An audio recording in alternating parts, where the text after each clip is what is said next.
Good morning everyone and welcome to a brand new series on the Two-Headed Wolf gaming channel in the Total War universe. And this is for Napoleon Total War. Great music on the background. This is a game that I've come to love after a very long time, and let me be upfront, especially because I know there are a few people who probably played Napoleon Total War before or they've seen it a lot. This series will be on the vanilla experience, basically no mods. I know there are some great mods out there, but we will use those in the future.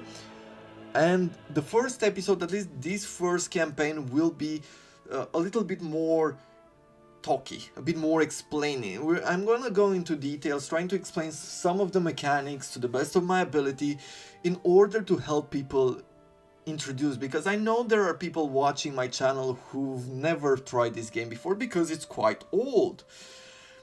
And I've been introduced by it. I think it was another YouTuber called Heir of Carthage, and I was not watching him for Total War, for Napoleon or Empire. I was watching him for Shogun.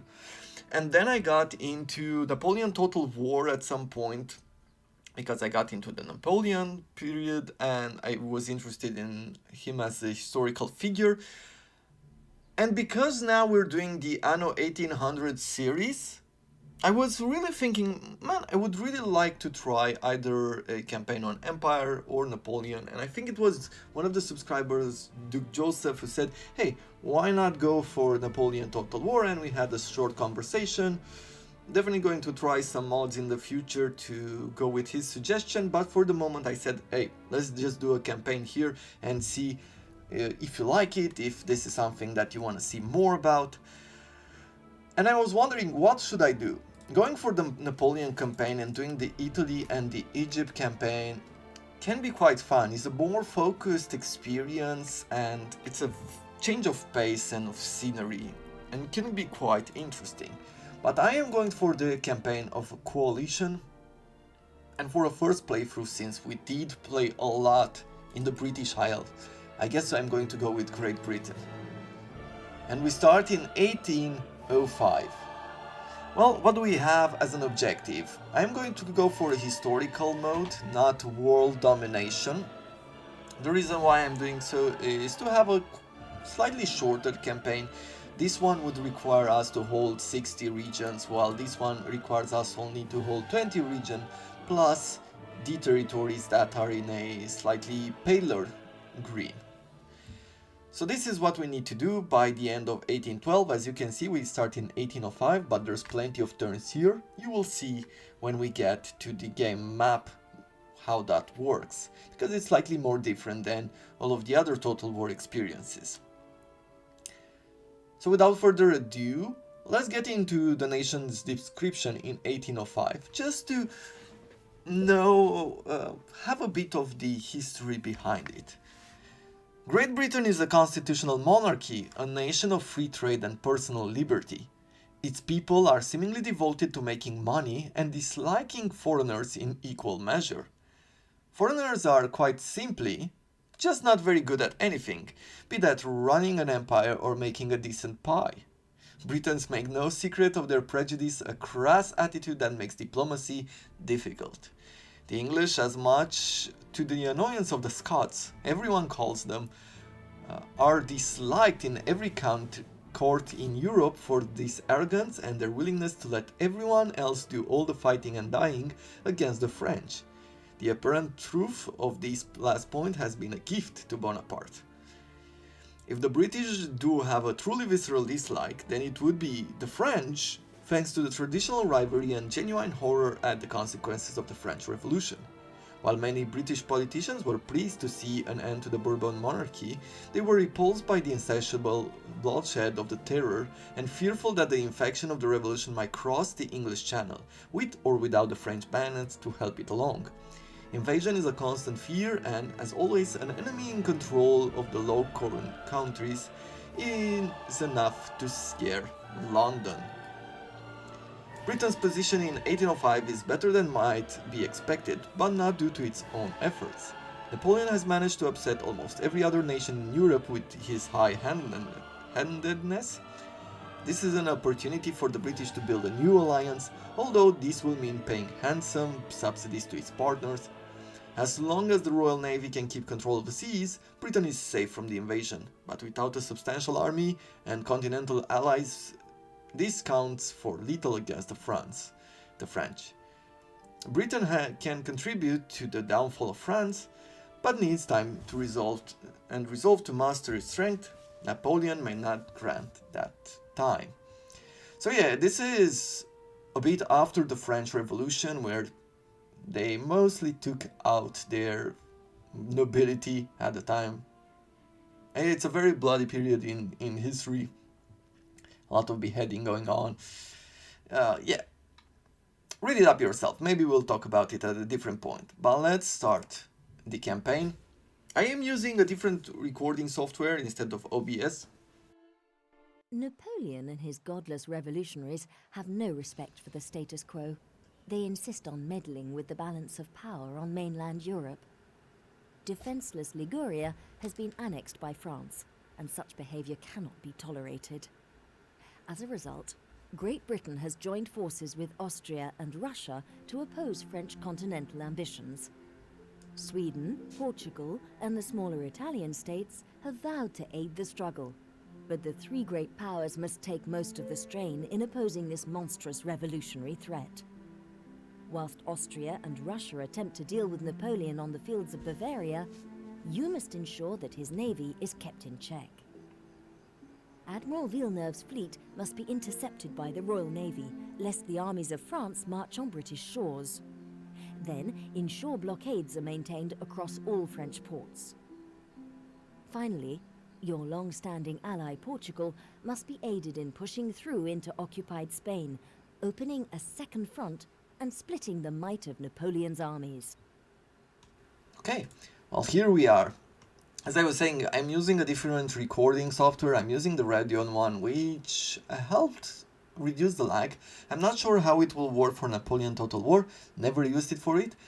Did some tests, but I don't have the full experience of what it might mean and how it will work. So we'll see if this is a good software that I can keep use, or I have to go back to OBS, though this should be slightly better than OBS. What do we have here? Well, I do like to start with the government. It's very important in this game who is your rulers and what type of ministries you have. But we'll start with the details for our nation. We're a constitutional monarchy. Each government type has its own distinct effect, happiness, diplomacy, and economic factors. We'll all behave differently according to which type is in power, and we get what. To find more about the government, see the Ministries tab and mouse over over your government tab. We'll get there. Second, our state religion is Protestantism and Protestantism, and that's more or less just unrest in the area of having a different religion. As far as the map goes, we're going as south as Gibraltar, then over to the east, like we have Turkey, we have part of Russia, and to the north we see only the southern part of Sweden and Norway. Well, I guess it's under Denmark right now. And this is pretty much the whole map. In Empire Total War, I do like that game a bit more because it has also the Americas and India. So there's a bit more to do. More, how are they called? Like, not scenarios, but I don't know. Maybe the word will come into mind, but basically different territories of war, different areas. We have our king, King George. Your characters all gain traits which can help or, not help you. It happens automatically, you don't invest any point in it, and you might also get followers in time. He is nonsensical, meaning we get -2 prestige per turn. That is not great. And he is Drawing Room Philosophers, which offers -5% to the cost of cultural buildings. That is pretty good. As far as ministries go, we have a constitutional monarchy, Both classes gain a small boost to happiness in a constitutional monarchy. Clamor for reform is less than in an absolute monarchy. Both classes, and that's pretty much it. So reforms don't have a huge penalty. They're pretty average, and we gain some happiness for all the classes. That is quite awesome. We have elections, and we can hold elections at all times. And this is the opposition. Some of these people might replace some of our other people in power, depending on the situation. But let's see, what do we have here? This guy has a management skill of 3. He is upright, meaning he gets -1 to happiness to nobility. That is an effect that is applied at all times. And +1 to the management of treasuries. But he's the head of the government. He is not in the treasury. In the treasury we have a pretty good guy, it seems. He has some skill, something of a banker. And also he is a capitalist, which offers +2 happiness to nobility and +2 management for treasury administration. And this adds up to +3% to global tax rate, +6% to the growth in trade route income, and 6 per turn in town wealth in all regions. That's quite good. In justice, we have this guy who's an agrarian, -1% to clamor for reform and +1 to the management. That means he gets +1 repression in all regions, so keeps public order in check. And for the town watch, which is like a special unit you recruit in order to have better repression in the region, we get +1 extra repression and less upkeep cost. For the Secretary of War, we have this guy who's morally impaired, but it only means -1 to the management of treasury. He's Secretary of War, so we don't care about. He's not great, but he's not bad either. And finally, we have a really good guy in the management of our Navy. He's uncorruptible, -2 to the happiness of nobility, but he at least gets +2 to the management, to any kind of management, and +2 to the management of treasury. Well, he's not in treasury, but fond of sailors, +3 to the management of navy, and agrarian, which once again offers us +1 management to whatever. So he is in a really good position here. I would like to replace this guy, just because he doesn't offer us anything except for a penalty to happiness to nobility. We can fire one of them. Let's see. Okay, he didn't gain, this guy doesn't have any traits, but maybe we will get some of them as we go along. You cannot fire all of them, so we do this one at a time. Well, what else? I think the second thing I want to show you will be the army. Before we get to the city will be the army, because army is pretty important, as you can imagine, in any Total War game. We have armies and we have navies. So every army commander has traits as well. He is hero of the army, +4 morale in battles, a great general, +3 command in land battles, and confident attacker, +3 to command in land battles. So this gives us a very good morale for our troops. He can be very useful. Duke Wellington, he's 36, so he will be with us for a very long time. Especially since you can see here we have early January 1805, the next turn is late January, then early February, so that's how you can get to 1812 it takes a long time until we get to 1812. The other thing about this game, you can move troops without having a general. Now let's speed this up. So that is great as well. Let's bring these guys in. We have a few armies around, and we have like some highland foot, like these Bonnie Scots from the line of battle using volley fire to break the enemy before delivering a bayonet charge. So this is one of the more unique, I feel. Yeah, we can have only 10 of them. You can see there at the bottom. There are certain units which you can have a limited amount of. The ones that are more basic and will make the backbone of your army are these foot units, the line infantry. And you can have multiple generals in your army. Now, they don't apply these. The order in which the general takes command, if I remember correctly, is by rank, by these stars, and the bonuses don't apply for both of them.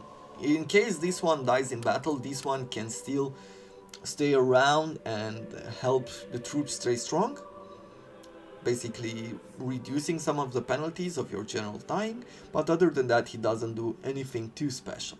You don't really need to have two generals at the same time. We have also navies. Navies are used to transport troops. Like, you don't get transport troops automatically in this game, so you have to make sure that you have ships to transport. We have not the greatest ships out here, but we have a bigger fleet with 122 cannons, 106 cannon. This is quite a good fleet, and we have this admiral with brave soldier, brave sailor, a glorious admiral, darling of the gutter press, +2 morale in battles. What does it say? The free pass hardly ever prints bad news or unkind comments about this general. So these are random traits that you get, and some of them can be evolved as well or lost. And natural sailor, +2 command in sea battles and a bit more movement range for the ships on the campaign map. And he has a flag lieutenant, which provides him with 1 command at sea when attacking and 10% to the line of sight, which is great. And I think I'm going to use this fleet. I'm not sure exactly what they have here. If I'm taking a look at this armada, he has here only a 32 gun frigate. So I'm not really afraid of that. I'm not sure about the French fleet, but we should have the advantage as the English, at least at the beginning of the game. Of course, that can change, but I think we can do this to begin with. So let's do it.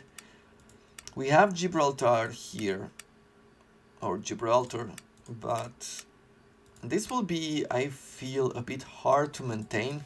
We're unprotected. It's going to be pretty difficult to hold it. Let's see, what else do we have here? We have some foot infantry and we have some Lightfootmen. These light troops are ideal for harassing enemies at a distance. The cool thing about Lightfootmen is that you can use them as a front line. As I said, you can use them to harass the enemy because they also have range. And range is very important in this game because shots are... maybe accuracy is not great, but shots can be very devastating. So you always want to be careful with what you are doing and how you're doing it. And having a bit of extra range is always helpful. You know what? We have some cannons here. It's good that they have wheels. We have 2 9 foot artillery and there's a 6 which has less range. Now, in order to help me position them right, I prefer not to have the different range cannons in the army if possible, at least not for early game. So I'm gonna move them around. I'm trying to get some of the troops to unite here in order to make ourselves an army before we move on. And I feel like one of the important things that we will need to do, as I said, is to get some light infantry. I will recruit the maximum amount of light infantry. It's going to take us 2 turns, and I'm going to try to march them into France. With the rest of the fleets that we have here, now of course we will use this in order to transport these troops over. But one of the things that we could do in the meantime is that we can use them to blockade their ports and even damage them. We're at war with Holland as well. Well, we're at war with a bunch of a few factions. We're going over here, let's see. It's diplomacy. This is our relations, and these are our relations at the moment. So as you can see, people aren't happy with us. France, we are at war with them. We're also at war with Spain. And we are at war with a bunch of the smaller nations in the area. So we're gonna have to fight them at some point and kick them out of the war. We don't have trade relations with everybody, but I want to do them now. Let's see if we can get them. Yep, we can trade with Prussia now. We're gonna trade with Russia as well. Great. This is going to bring some money in, but we will need more resources as time goes by. And let's go and trade with some of these other factions as well. There's many actions that you can do here. You can present gifts, you can do trade embargoes, break alliance, share technologies, you can give or demand regions. You have a bunch of options that you can use to your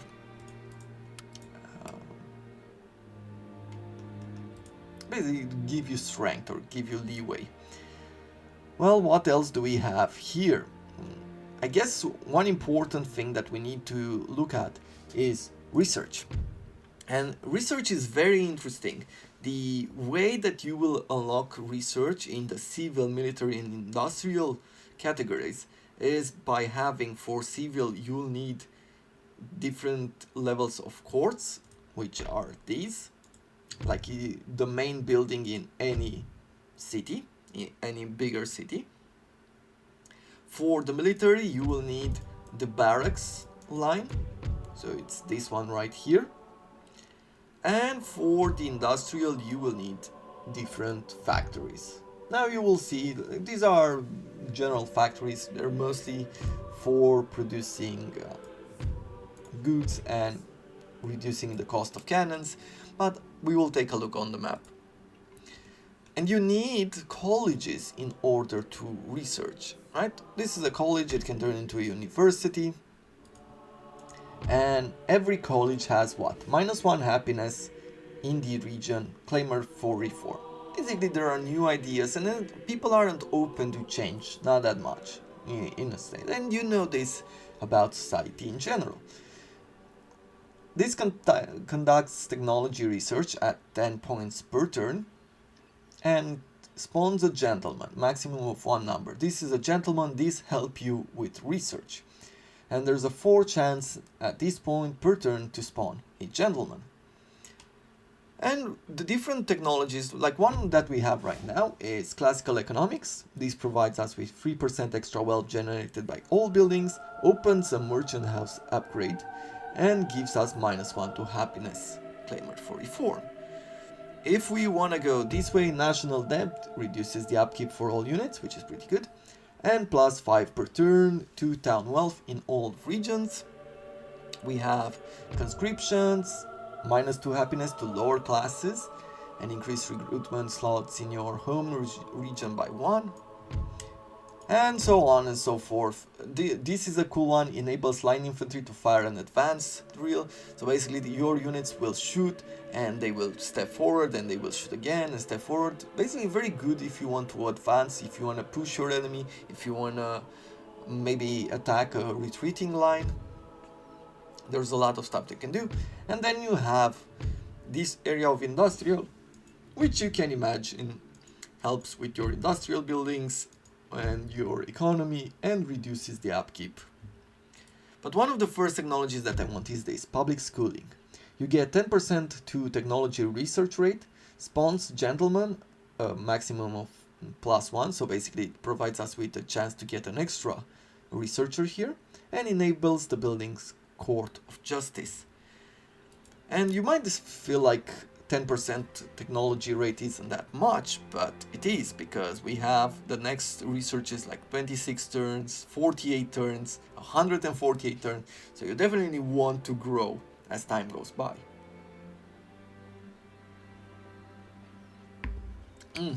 Delicious coffee. So what am I going to do here? Well, our gentlemen also have different rates that they can gain, and they can gain depending on what you do with them. one thing we can do is insert them into colleges, and they will help with research. Another thing we could do is go into the enemy's territories, and I feel like if we go into their colleges, we can get the possibility to steal their research. And if we attack the enemy, like if we meet another gentleman, we can challenge them to a duel, which might end up killing us, killing them. It's a complicated thing to explain, but apparently this is how certain conflicts were settled before. And he is a lawyer, which means that he provides us with one research point per level per turn for civil technologies. So since we are researching now the public schooling, if I'm gonna insert the gentleman in, we're gonna get -3 turns. Well, we're getting 2 because he is a researcher, and also because he has this one. And if he continues to study in the civil tree, he will gain traits. There is a chance he will gain traits related to that. If we are going to research military in this college, then he might have a chance to get traits related to military, and so on and so forth. So it can be pretty important to place your units or your gentlemen in different schools, just so they can get the right traits to offer you the maximum boost. And we have here also a spy, +1 to subterfuge and +1 subterfuge for assassination missions. So we definitely want him to put him at work. So let's bring him around. If you want more spies, they come from the same kind of building chain as colleges. You can change building type at any point, and you can make a members club, which offers happiness to all classes and gives you a chance to spawn spies. Whew, yeah, there's a lot to talk about. That's why I gave people a warning at the beginning of the game. And then we have the main regions. Like these regions, you can see like they have borders, and you have like different cities. And there's smaller villages around as well. I feel that in this game no new towns appear. In Empire Total War you will have towns being developed as time goes by. There's public order for 2 different classes, the ruling class, which is under control, and the lower class. And depending on the reforms that you bring, the taxes, the unrest, the religious unrest, because you can see here we're Protestantism we have mostly in our country, but there's also Catholicism present, and we get one unrest at this point. But depending on how far you go to the map, you'll find different religion, like Orthodox, something from the Muslim category over here, and so on. And you get repression because of garrison, because of different government types, because of different buildings and people in power and so on. You have region wealth, which provides you with gold, depending on, you have the town wealth, we have ports, we have mining, we have farming. There's subsistence from like different buildings, I think like this one? Yeah, I'm not sure exactly from what. Probably from the population as well. And you can get, every turn, we're getting 23 gold per turn in this region. Because of our ministers, because 44 because of our port, 7 because of our industry, and 4 because of our education. And because we're taxing them, basically they don't have as much money to put back into the city or into their own homes and businesses, we get a penalty of 38. But we can reduce taxes. We even exempt people from taxes, and by removing that penalty, next turn we will get a bigger growth. So over time you get more money out of it.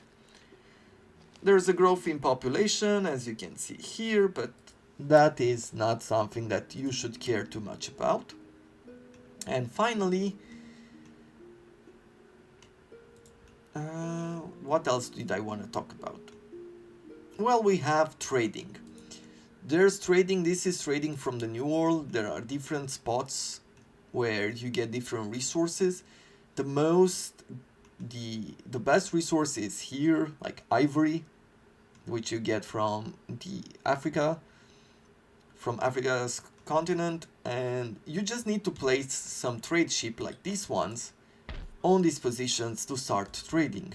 If you want to see prices, you go to your government, you go to trade, and you will see here what is the world market like. As you can see, ivory brings the biggest price, and you see here what we're bringing in from the North Americas. And here is what we export to other people as well. So what do I want to do? Well, to begin with, I want to split these ships out just a tiny bit to get this tobacco,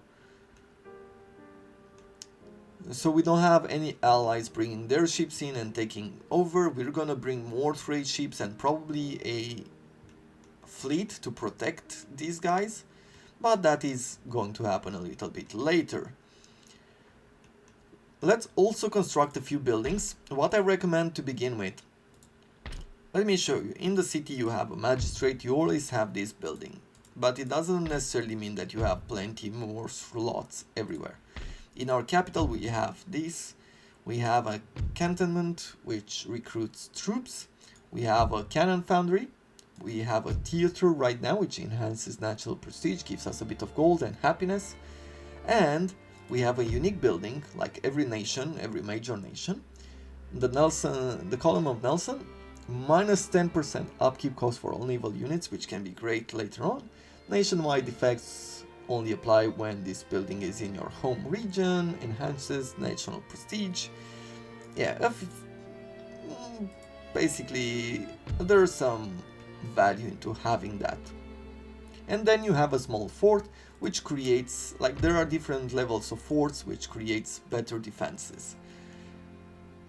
Okay, well, what should you build first? Because we have these small villages which hold, like, we have a gunsmith, we have a manufacturer, we have like farms.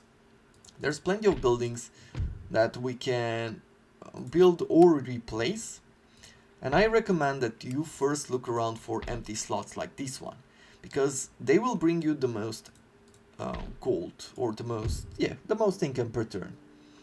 This one brings 100 to the region. For example, we have manufacturing bringing 250. If we were to upgrade, for example, a farm, we would only get an extra 100, but if we build a manufacturing here, we'll get 250. There's also a gunsmith, but I don't really want to recruit troops in here. We're just going to go and throw in some of these first level buildings, which are pretty cheap, and they can provide us with a lot of goods.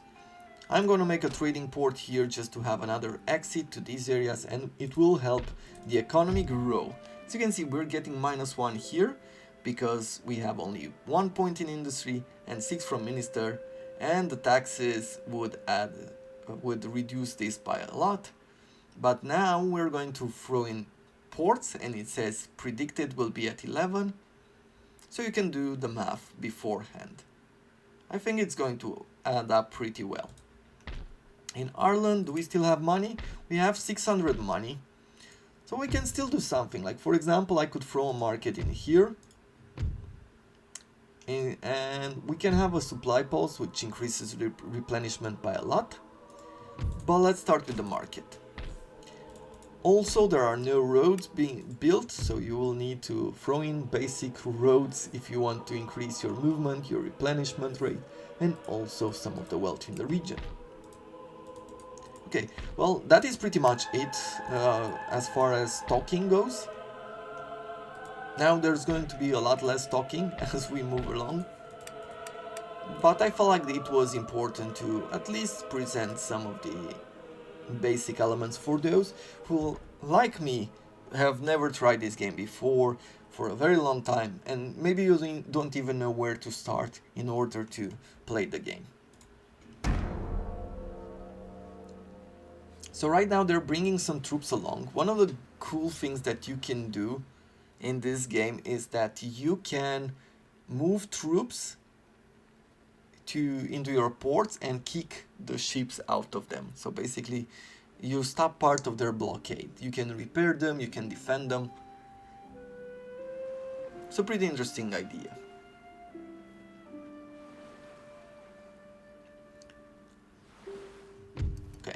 the Confederation of the Rhine. Although nominally independent states, the German lands along with the eastern banks of the river Rhine are but mere pawns of the so-called Republic of France. Their lords bend the knee to the Grand Emperor and kiss his boots like any other of his lackeys. There is no time for diplomatic bean counting. In this great war you must stand either with us or against us, and they have chosen. We must in all aspects regard these territories as French possessions. Okay, so some of these smaller states here. What am I going to do now? We have 1800. We're still waiting here to recruit some of the troops. 1, 2, 3, 4, 5. So we'll have 5 troops in total. Okay, that will be good enough to begin with. Let's throw in some roads. I feel like that can be a good idea. Over here I could bring a cantonment, a cannon foundry, or a theater. Here is only one, yeah, only small forts, as we can do here. I believe I would like to add another dock, because I will want more ships later on. And we have a dock already in here, but I will want 2 for quick building of our fleets. Yeah, let's do that. Let's throw in roads in here. I am going to be moving this fleet closer. Yeah, now we are pirating the trade route, which means that we will get slightly extra income. Okay, he has a bunch of troops. Oh, his fleet right here is not bad. He has 140 cannons here, 106. He might even attack us. We'll have to see. What else are we doing? Well, we're just waiting for now. As you can see, they've kicked us out of this port, but we're gonna go into the next one. Just make sure we're disrupting them. Yeah, I'm guessing they're gonna push us out of this area as well. Let's bring you here. I'm gonna bring this navy over on this side. We'll embark the agent and disembark over here.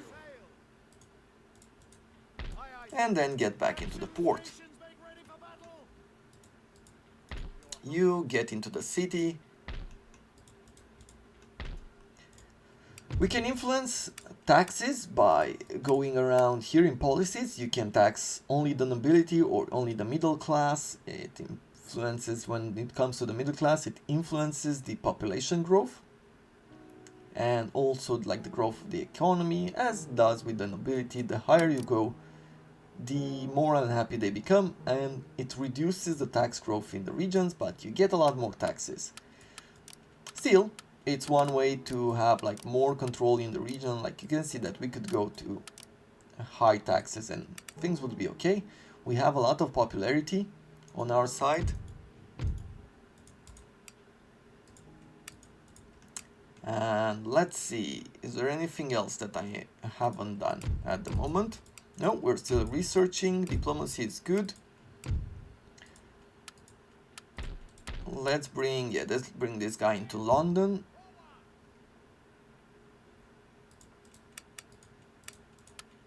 And I feel like that's pretty much it. So yeah, they've kicked us out of the port. France is retreating.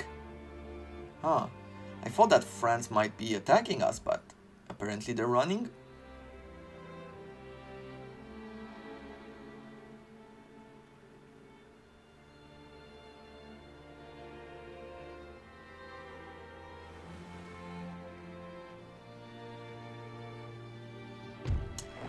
Let's see, the Ottoman attacked Austria and all of these factions. Sure, we're gonna enter the war on the side of the Allies. Ah, and here it is. Well, his admiral is not great. They're giving us great chances over here, but as a first episode, even though I know I'll play slightly poorer because I haven't done this in a very long time, I want to show you how these battles go. The naval battle in this game is a lot better. It can be a bit annoying as far as how your ships move, like how the wind blows, having the right angle to shoot at the ships, and yeah, there's a lot of stuff that it's not perfect, but somehow it still works. So they're bringing their ships in a line, and we're gonna place our ships. You can see that the wind is blowing this way. Now if the wind is blowing that way, we want to be upwind. Otherwise we're gonna have like very slow moving ships, and that can become dangerous when you want to move around. Okay, let's take these ships as well, and I'm gonna leave them slightly behind. These are not as good as these ones. I am going to go forward here.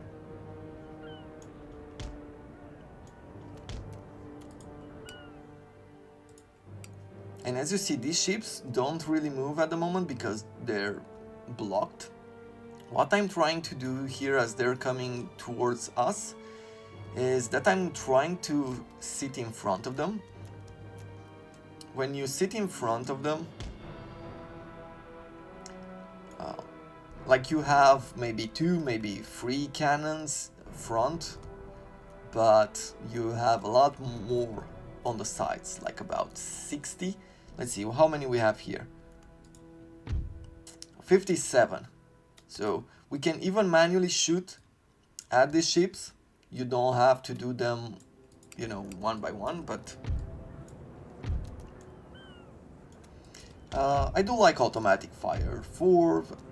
I use the manual command whenever I feel like I could get, if I do a quicker shot with not having all the cannons reloaded, it's going to sink him or take him out of the battle.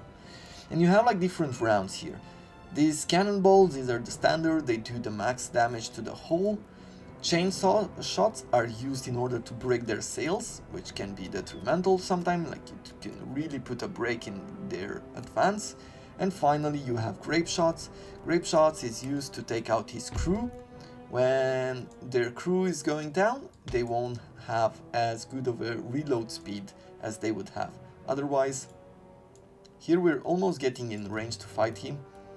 Feel free to speed up as time goes, as the battle goes along. We have our first volleys. And look at this, it's not a perfect game. I mean, you can see the age in it, but these sea battles, for me, they're quite fun. Now I'm trying to position these ships, as you can see, like we have this cone of fire. I'm trying to position them in such a way that is offering us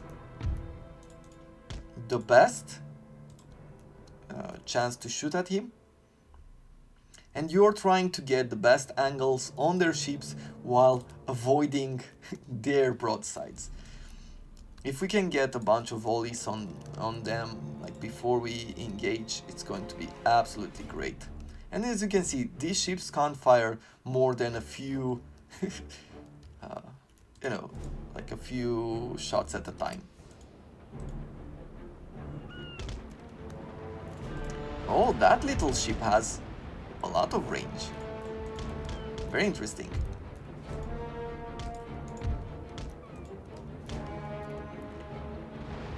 And as you can see, there's a life bar both here split in half. That is the hull on the left and on the right.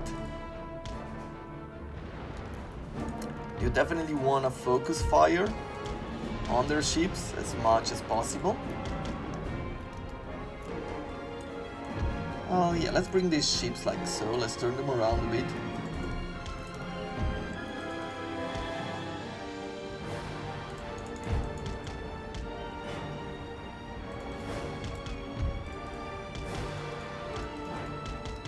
Okay. focus on this guy for now. I think if we can take his admiral out, that would be a great win for us. And he has a small ship here. I think we can take that back. They're retreating, or you know, turning around some of those ships.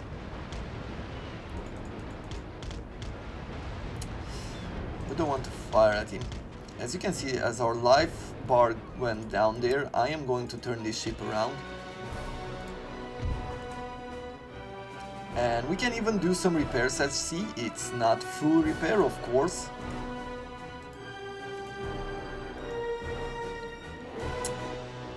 Yeah, I am going to let them fire on this smaller ship as well. Let's drop the anchor here. And I'll move this one forward. These ships, you know what? Let's move them forward. Let's turn them around. It seems like they're trying a different angle on us. Okay, this one has broken. Now we're firing upon his admiral ship. And yeah, I will want to pretty much do the same. Let's advance here.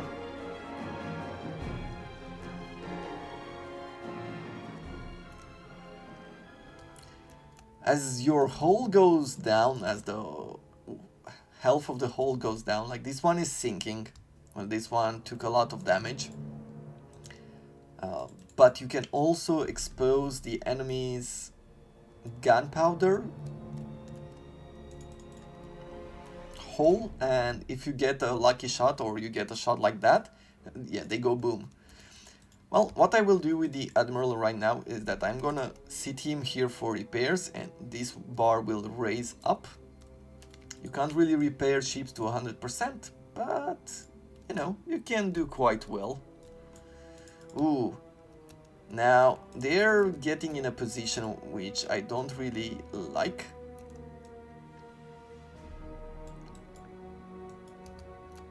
Because now they're doing pretty much what we were doing, like he's getting broadside while we are turned, you know, like straight up. Okay, that's all the repair that I could do there. I'm gonna keep this admiral on this side, and we are going to turn these ships over. Let's speed this up.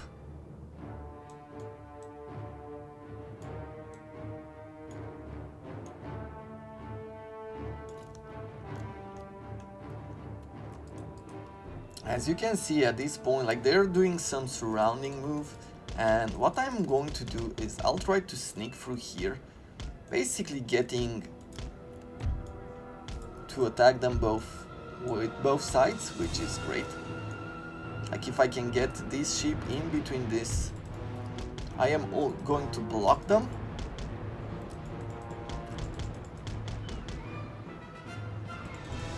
Let's see, how many crewmen you have here? I could do some grape shots. Actually, let's turn you around here. No, turn you around. I could even board them. Yeah, if we were to board them, that could be a solution there to taking them out of the battle without.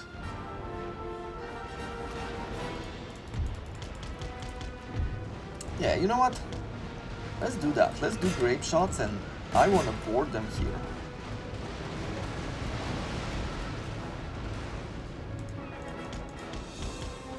Let's drop anchor.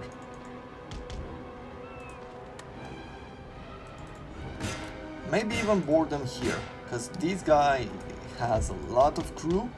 I'm going to go for grape shots. Look at that. Great.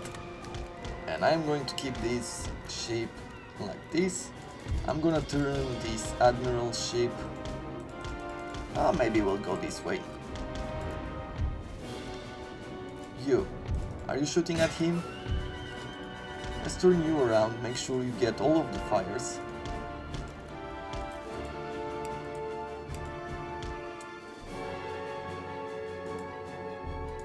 Yeah, could repair that.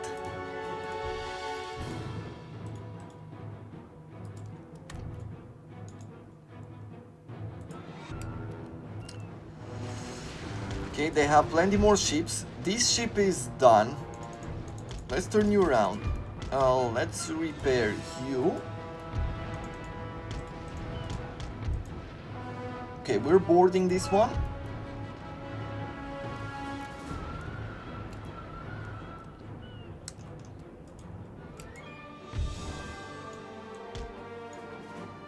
Okay, let's attack it to the best of our abilities there.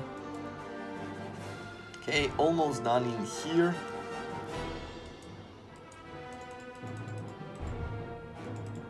Let's turn this ship around. You are done repairing, so I want you to start shooting.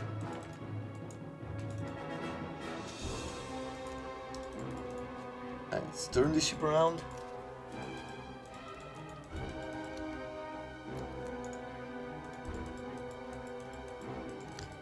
Yeah, let's get you out of here. One of our ships is withdrawing from the fight. Ooh, yeah, so they broke our ship there. Let's try to take out his admiral. And this took a long time. Turn you around. Even though his ship is almost out, he resisted. And we have fires here. So let's make sure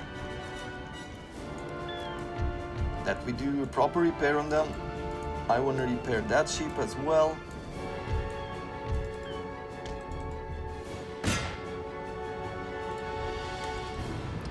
Hull. Let's hit the hull. Nice.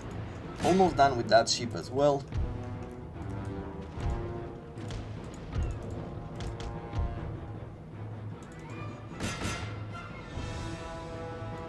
Good. Turn around, turn around.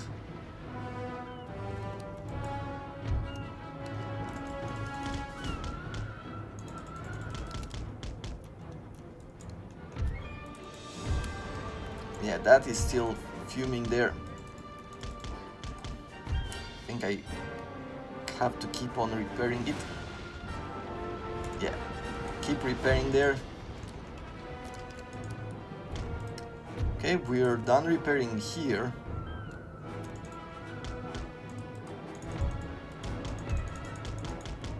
Let's turn you around. Maybe repair you.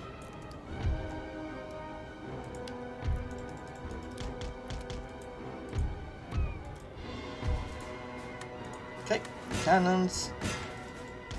One of our ships is withdrawing from the fight. Okay, so that ship is withdrawing as well. Dude, but this ship, this ship is really annoying at this point. Come on. Just a tiny bit more. I mean, it's almost dead. We just got unlucky with our shots. Okay, that ship exploded. Let's board this one as well. One of our ships is withdrawing from the fight. Okay, let's go forward.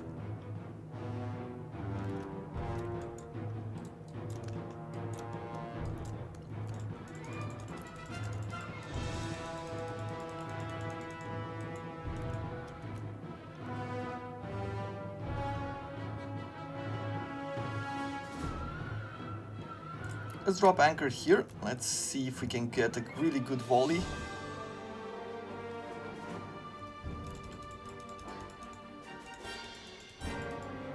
Ooh, seems our ship exploded there. And his admiral's ship is still alive.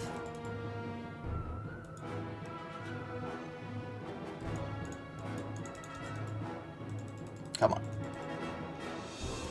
Okay, that's a good shot. Let's turn you around. Oh, look. His ship is sinking. Their admiral has fallen, sir. Now we shall see their true colors. Yeah, their admiral has fallen. It seems ours is retreating as well. Let's see if we can get enough here.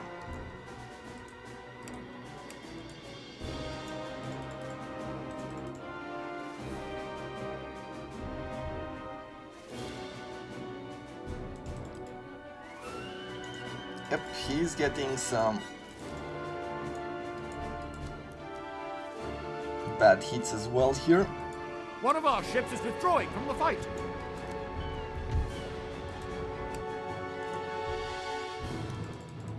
Come on, let's block it while we do a few shots as they're retreating. Perfect. Nice, that's another good volley there. Let's repair. Can I? Oh no. A new round. Let's fire upon them here. Nice. Okay, so he's retreating there. We have this ship, which I want to stop retreating and I want them to repair. We're very close to winning here if we can do a few good repairs and do a few good shots on this guy.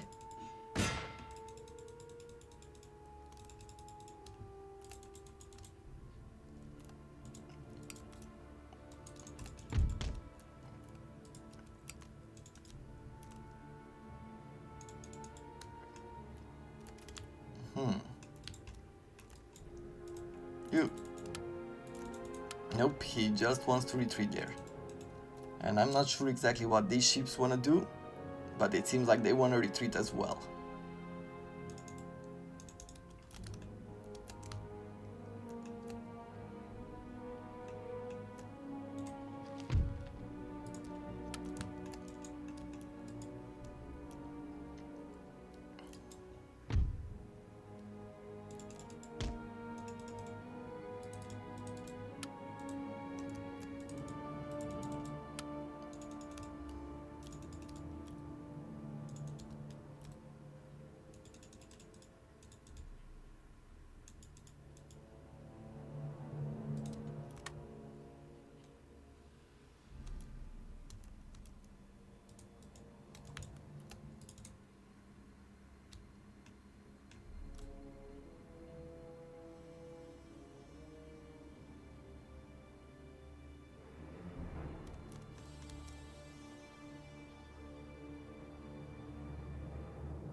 Glorious victory, sir, is soon to be yours.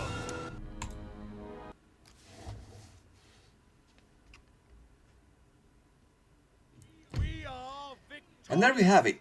We got a lot of ranks on this one, and we lost some of the ships, but we also captured a few a trade ship and another 122 gun ship of the line. That is great. And you remember, you have to select the ships and click add capture ship to fleet, otherwise you won't be getting anything. So it's pretty important to remember pressing that button.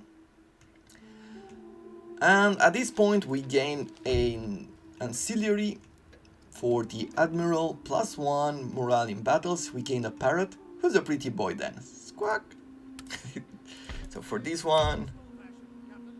No, it's not for this one, it's for one of the other admirals apparently. Let's see, here he is. So it gets some morale in battle, and we gain recruitment complete. We will start moving ships across the channel and into France in the next episode. But for the moment, I hope you have enjoyed, and I hope that you will love this campaign, because it's a really cool game. Until tomorrow, I thank you very much for watching, and I wish you all to have a wonderful day.